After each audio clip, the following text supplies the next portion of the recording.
முதல்ல ஸல்லல்லாஹு அலைஹி வஸல்லத்தினுடைய சீரத்தை எழுதினான். குர்ஆன்ங்கிறது என்ன நினைக்கிறீங்க? குர்ஆன்ங்கிறது ஸல்லல்லாஹு அலைஹி வஸல்லத்தினுடைய வாழ்க்கை தான், ஸல்லல்லாஹு அலைஹி வஸல்லத்தினுடைய வரலாறு. நபி ஸல்லல்லாஹு அலைஹி வஸல்லம் யாருன்னு நம்ம பார்க்கணும்னா படிக்கணும்னா முதல்ல படிக்க வேண்டியதே குர்ஆனை தான் படிக்கணும்.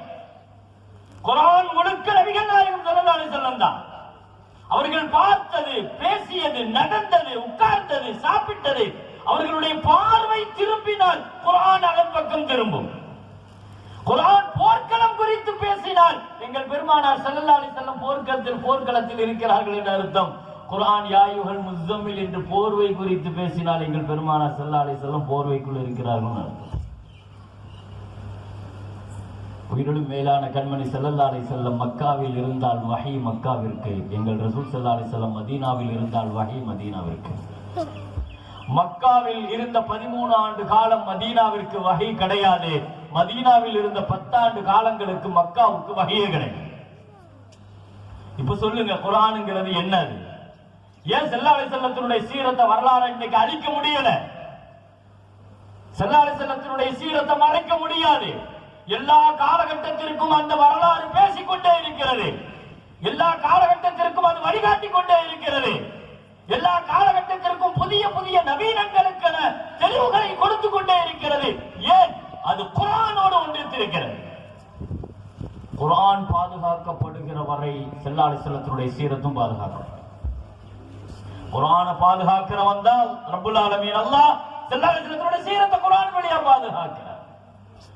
நபிகள் நாயகம் ஸல்லல்லாஹு அலைஹி வஸல்லத்தினுடைய வீட்டில நடந்த ஒரு வலிமா விருந்துக்கு வந்த சஹாபாக்கள் வீட்டில உட்காருகிற பொழுது லேசாக வீட்டினுடைய பொருட்கள், பர்னிச்சர்கள் மேல தங்களுடைய பார்வையை லேசாக சுழட்டிய பொழுது அல்லாஹ் உடனே ஆயத்திறக்குனா கைர நாதிரீன இனாகு, சாப்பிட வந்தா சாப்பிடுற வேலையை மட்டும்தான் பார்க்கணும், வீட்டுல உள்ள பொருட்கள் மேல பார்வை போகக்கூடாது. குர்ஆன் என்ன அதுக்கு வந்த நூலா? நாம் யோசிக்கிறோம். ஸல்லல்லாஹு அலைஹி வஸல்லத்தினுடைய வீட்டில நடந்த ஒரு ஃபங்க்ஷனை பத்தி குர்ஆன் பேசுது. ஃபங்க்ஷனுக்கு வந்தவங்க அதிகமான நேரம் உட்கார்ந்து இருக்கிறாங்க. இது ஸல்லல்லாஹு அலைஹி வஸல்லத்துக்கு சங்கடத்தை கொடுக்குது. அல்லாஹ் சொன்னான், அல்லாஹு லா யஸ்தஹி மினல் ஹக். ரசூல் வெட்கப்படுறாங்க, தர்ம சங்கடத்தை கொடுக்குறீங்க, வந்தீங்களா சாப்பிட்டீங்களா எழுந்திருச்சு போங்கன்னு அல்லாஹ் சொன்னான். ஒரு குடும்பத்திற்குள் நடக்கிற நிகழ்வை குர்ஆன் என்பது முஹம்மது ஸல்லல்லாஹு அலைஹி வஸல்லத்தினுடைய வாழ்க்கையை பதிவு செய்த நூல். அது ஸல்லல்லாஹு அலைஹி வஸல்லத்தினுடைய வியாபாரத்தை, குடும்பத்தை, அரசியலை, ஆன்மீகத்தை, சமூக பழக்க வழக்கத்தை அத்தனையும் பதிவு செய்த நூல் அது குர்ஆன். வஹீனுடைய கிப்லாவே முஹம்மது ஸல்லல்லாஹு அலைஹி வஸல்லம் தான். ஜிப்ரீல் அலைஹிஸ்ஸலாத்துடைய கிப்லாவே முஹம்மது ஸல்லல்லாஹு அலைஹி வஸல்லம் தான். நபி ஸல்லல்லாஹு அலைஹி வஸல்லத்தை சுற்றி சுற்றி அப்படியே ஃபோக்கஸ் பண்ணி அப்படியே வாழ்க்கையை பதிவு செஞ்சு வச்சதுதான் குர்ஆன். அத்துணை உறுப்புகளை பற்றியும் பேசுகிறது குர்ஆன். எனவே குர்ஆன், நான் இதை ஏன் இவ்வளவு அழுத்தமாக சொல்கிறேன்? ஸல்லல்லாஹு அலைஹி வஸல்லத்தினுடைய வாழ்க்கை பாதுகாக்கப்படும். அதற்கு கொடுக்கப்பட்ட முதல் உத்தரவாதம் குர்ஆன் தான். குர்ஆன் இருக்கிற வரை, குர்ஆன் பாதுகாக்கப்படுகிற வரை ஸல்லல்லாஹு அலைஹி வஸல்லத்தினுடைய வாழ்க்கையும் அதன் ஊடாக பாதுகாக்கப்படும். அந்த சீரத்தை யாரும் அழிச்சிட முடியாது. ஏன்னா அல்லாஹ் தான் முதல்ல எழுதியிருக்கிறான், அக்வா சீரத்துர் ரசூல். ஸல்லல்லாஹு அலைஹி வஸல்லத்தினுடைய சீரத்தை வரலாறு எழுதின நூல்கள்ல அக்வாவான வலுவான பலமான நூல் குர்ஆன் தான். முதல் நூலே அதுதான்.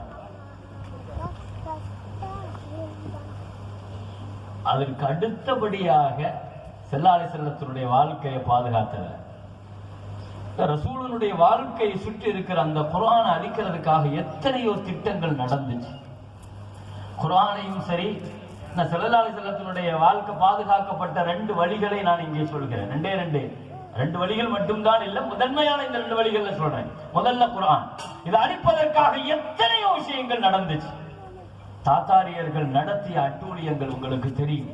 குர்ஆன் அழிக்கிறதுக்காக எவ்வளவு பெரிய முயற்சிகள் நடந்துச்சு. அழிக்க முடிஞ்சிச்சா? எத்தனை ரஷ்யால 40 வருஷம் 50 வருஷம் கம்யூனிஸ்டுகள் குர்ஆனை தடை செஞ்சு வச்சிருந்தாங்க. அரபு மொழியை தடை செஞ்சு வச்சிருந்தாங்க. அரபு பேச முடியாது, அரபி நூல் இருக்கக்கூடாது, வீட்டுல குர்ஆன் இருக்கக்கூடாது. முடிஞ்சிச்சா? இது அத்தனையும் பெருமக்களே, குர்ஆனுக்கு முன்னால் வைக்கப்பட்ட சவால்களை அத்தனையும் குர்ஆன் தவிடுபடியாக்குச்சு. நீங்க குர்ஆனுக்கு எந்த முஅஜிஸா நீங்க கொடுக்கிறீங்களோ அத்தனை முஅஜிஸாவினுடைய அத்தனை சிறப்புகளையும் நீங்க ஸல்லல்லாஹு அலைஹி வஸல்லத்துடைய வரலாறுகளுக்கும் கொடுத்தே ஆகணும். இது செய்கிற அத்தனை வேலைகளையும் முஹம்மது ஸல்லல்லாஹு அலைஹி வஸல்லத்தினுடைய வரலாற்று ரீதியான அவங்களுடைய வாழ்க்கையும் அதை செஞ்சிச்சு. எனவே ஹஜ்ரத் ரசூலுல்லாஹி ஸல்லல்லாஹு அலைஹி வஸல்லம் இந்த உலகத்துல வாழ்க்கையை கற்றுக் கொடுக்க வந்தாங்க. அந்த வரலாறுகள் பாதுகாக்கப்படுது, வாழ்க்கை பாதுகாக்கப்படுது. 23 வருஷத்துல இந்த உலகத்துல ஏற்பட்ட ஒரு சப்தம் இல்லாத ஒரு புரட்சி அது, ஒரு இன்கிலாப், ஒரு மகத்தான புரட்சி அது. உலகத்துல ஒவ்வொரு புரட்சியும் ஏற்பட்ட பொழுது கொஞ்சம் உலக வரலாறுகளை நீங்க ஸல்லல்லாஹு அலைஹி வஸல்லம் வாழ்க்கையோடு கொஞ்சம் ஒப்பிட்டு பாருங்களேன். உலகத்துல ஒரு புரட்சி நடந்துச்சுன்னா எத்தனை உயிர்கள் பலிவாங்குச்சு, எத்தனை உயிர்கள் பலிவாங்கப்பட்டுச்சு. ஒரு கம்யூனிச புரட்சி இந்த உலகத்துல நடந்துச்சுங்க, எத்தனை உயிர்கள் பலியாச்சு? 40 லட்சம் பேருக்கு. ஒரு பிரெஞ்சு புரட்சி இந்த உலகத்துல நடந்துச்சு, எத்தனை உயிர்கள் பலியாச்சு? 25 லட்சம் உயிர்கள் பலியாக்கப்பட்டுச்சு. இந்தியால ஒரு பெரிய சுதந்திர புரட்சி நடந்துச்சு, 5 லட்சம் உயிர்கள் பலியாக்கப்பட்டுச்சு. ஒரு இஸ்லாமிய புரட்சியை ஸல்லல்லாஹு அலைஹி வஸல்லம் 23 வருஷத்துல நடத்தினாங்க. எவ்வளவுங்க பலி, உயிர் பலி எவ்வளவு? உயிர் பலி எவ்வளவு? வெறும் 1062 பேர், ரெண்டு பக்கத்திலையும் சேர்த்து. பத்ர், உஹத், கந்தக், ஹுனைன், நிறைய போர்க்களங்களை நம்ம படிப்போம். உயிரிழப்புகள், ஒரு உயிரினுடைய மதிப்பு, ஸல்லல்லாஹு அலைஹி வஸல்லத்தினுடைய நோக்கம் என்னங்கிறத விளக்குனாங்க. நாங்கள் நிலங்களை கைப்பற்ற வரவில்லை, அது எங்களுக்கு நோக்கமும் அல்ல. ஆட்சி அதிகாரத்தை கைப்பற்ற வரவில்லை, அது எங்களுக்கு நோக்கமும் அல்ல. சஹாபாக்கள் சொல்லுவார்கள், ஃபுதிஹத்தில் மதீனா பி அக்லாக் நபி ஸல்லல்லாஹு அலைஹி வஸல்லம், மதீனாவை நாங்கள் வென்றெடுத்தோம் ஸல்லல்லாஹு அலைஹி வஸல்லத்தினுடைய நல்ல குணத்தை கொண்டு. ஏற்பட்டது குணப்புரட்சி, அது ஒரு நற்குண புரட்சி. அது 23 வருஷத்துல, இந்த 23 வருஷ வாழ்க்கையில குறைஞ்ச காலம்தான், குறைஞ்ச ஆயுதங்கள் தான், குறைவான விஷயங்களை வச்சு ஸல்லல்லாஹு அலைஹி வஸல்லம் இவ்வளவு பிரமாண்டமான ஒரு இஸ்லாமிய புரட்சிய. உண்மையில் அது புரட்சின்னு தான் சொல்லணும். ஏன்னா ஏன் அல்லாஹ் தஆலா அரபுலகத்துல ஸல்லல்லாஹு அலைஹி வஸல்லத்தை வர வச்சான் தெரியுமா? அரபுலகத்துல ஏன் ஸல்லல்லாஹு அலைஹி வஸல்லத்தை அல்லாஹ் பிறக்க வைக்கிறான்? என்ன காரணம்? அரபுகள்கிட்ட ஒரு 3 விஷயம் இருக்குதுன்னு எழுதுறாங்க.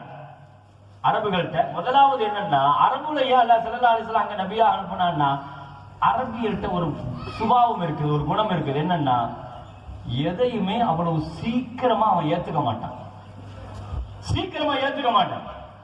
ஆனா ஏத்துக்கிட்டான்னு வைங்க, அவனை மாதிரி அதுல உறுதியா நிக்க முடியாது. அரபிகள்கிட்ட ஆரம்பத்துல இந்த பழக்கம் இருந்துச்சு. ஸல்லல்லாஹு அலைஹி வஸல்லத்துக்கு பெரிய சவால் முதல்ல ஏத்துக்க வைக்கிறது, அந்த மக்களை ஏத்துக்க வைக்கிறது. எஸ் ஆர் நோ, இந்த ரெண்டும் தான் இருக்கும் அவங்கள்ட்ட. ரெண்டுக்கும் மத்தியில ஒண்ணு இருக்குது பாருங்க, அது அரபிகள்ட்ட கிடையாது. புடிச்சா வேண்டான்னு சொன்னா உறுதியா வேண்டான்னு சொல்லுவாங்க, வேணும்னு சொல்லிட்டா உறுதியா வேணும்னு சொல்லுவாங்க. அரபுலகத்துல ஸல்லல்லாஹு அலைஹி வஸல்லத்தை அல்லாஹ் வர வச்சா இதை நீங்க விளங்கினாதான் ஸல்லல்லாஹு அலைஹி வஸல்லம் செய்த ஒரு வாழ்க்கை புரட்சி நம்ம விளங்க முடியும். இங்க நடந்த நான் ஒரு ஆயுத புரட்சியை பத்தி நான் இங்க பேச வரல. ஸல்லல்லாஹு அலைஹி வஸல்லம் இந்த உலகத்துல நடத்திய 23 வருஷ காலத்துல ரசூல் நடத்திய அற்புதமான ஒரு புரட்சி, அழகான ஒரு வாழ்வியல் புரட்சி அழகாக கற்றுக் கொடுத்தாங்க. அதுவும் அந்த அரபிகள்கிட்ட எந்த நியதிக்கும் கட்டுப்படாதவர்கள், எந்த ஒழுங்கிற்கும் கட்டுப்படாதவர்கள், எந்த நாகரீகத்திற்கும் கட்டுப்படாதவர்கள். அவங்கள்ட்ட நான் சொன்ன மாதிரி இந்த 3 பழக்கம் இருந்துச்சு. ஒண்ணு, வேண்டாம்ங்கிறது ரொம்ப தெளிவா இருப்பாங்க, அவங்களை அவ்வளவு சீக்கிரத்தில் ஏத்துக்க வைக்க முடியாது, ஏத்துக்க வச்சுட்டா உறுதியா இருப்பாங்க. இரண்டாவது என்னன்னா, ரொம்ப அந்த பூமி சூடான கந்தகமான பூமி, அந்த அட்மாஸ்பியர் அவ்வளவு கஷ்டமான இடம். அந்த இடத்துல புரட்சி பண்ணி இஸ்லாத்தை நிரூபித்தாங்கன்னு சொன்னா உலகத்துல எங்க போனாலும் இஸ்லாத்தை கொண்டு போயிடலாம். மூணாவது, ஃபஸீஹுல் லிசான், அரபு மொழி அவ்வளவு தெளிவான மொழி. அரபு மொழியில உள்ள ஒரு வார்த்தைக்கு நீங்க வேற மொழியில தேடணும்னா 20 வார்த்தையாவது தேடி ஆகணும். ஒரு அரபு மொழியினுடைய வார்த்தைய கிட்டத்தட்ட 13 கோடி வார்த்தைகள் இருக்குது அரபு மொழியில. ரொம்ப விசாலமான வார்த்தை. அரபு மொழிங்கிறது சாதாரண மொழி கிடையாது. அந்த மொழியை அல்லாஹ் தன் குர்ஆனுக்காக அல்லாஹ் தேர்ந்தெடுக்கிறான்னு சொன்னா அந்த மொழிக்காரர்கள் தங்களை எப்பவுமே ஃபஸீஹுல் லிசான், உலகத்திலே நாங்க தான் தெளிவா சுத்தமா பேசுறோம், மற்றவங்களுக்கு பூரா அஜமிகள் பாங்க.